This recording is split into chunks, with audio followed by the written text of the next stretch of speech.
দুনিয়াতে কিছু god gifted প্রিভিলেজের বিষয় আসে থাকে। ফর এক্সাম্পল, সবচেয়ে বড় গড গিফটেড প্রিভিলেজ হইতে পারে আপনি মুসলিম, একটা মুসলিম ফ্যামিলিতে জন্মগ্রহণ করছেন, এটা একটা গড গিফটেড প্রিভিলেজ। এর বাইরে আরও অনেক ধরনের প্রিভিলেজ আছে যেগুলো সরাসরি সৃষ্টিকর্তা প্রদত্ত।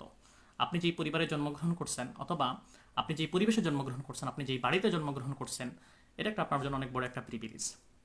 এখন ধরেন কেউ একজন একটা আলিশান বাড়িতে প্রচুর পরিমাণে সুযোগ সুবিধা নিয়ে পড়াশোনা করতেছে, আর কেউ একজন একটা ঝুপড়ি করে বসে আহ, পড়াশোনা করতেছে। এই দুইটা জিনিসের তো কখনোই হিসাব নিকাশ সেম না, অর্থাৎ এই দুইটা সিচুয়েশন কখনোই সেম না।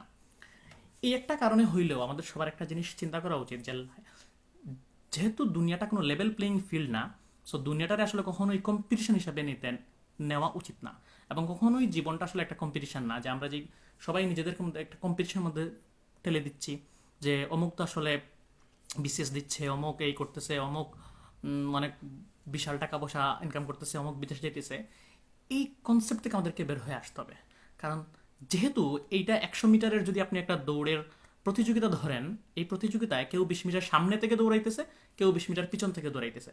স্বাভাবিকভাবেই 20 মিটার পিছন থেকে দৌড়ানো ব্যক্তিটা এই আশা করা উচিত না যে 20 মিটার সামনে থেকে যে আছে তারা একবারে ঠেলে দিবে। সে ডেফিনেটলি ওই ডেডিকেশন নিয়ে আগাইতে পারে, বাট যেহেতু এটা একটা লেভেল প্লেইং ফিল্ড না, সো এটা কোনো ফেয়ার কম্পিটিশনও না। সো দুনিয়াটা কোনো কম্পিটিশন না। এই জায়গায় একটা কনসেপ্ট আসে, সেটা হইতেছে পরকাল।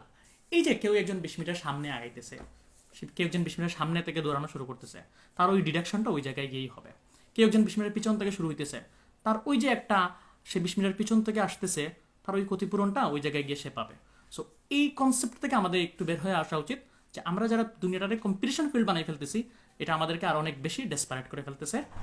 এই জায়গা থেকে আমাদের চিন্তাভাবনা, আমাদের মনোযোগ সবকিছু সরায় নিয়ে আসা, যার যার নিজের অবস্থান থেকে নিজের কাজ করা উচিত, অতিরিক্ত না ভাবা উচিত।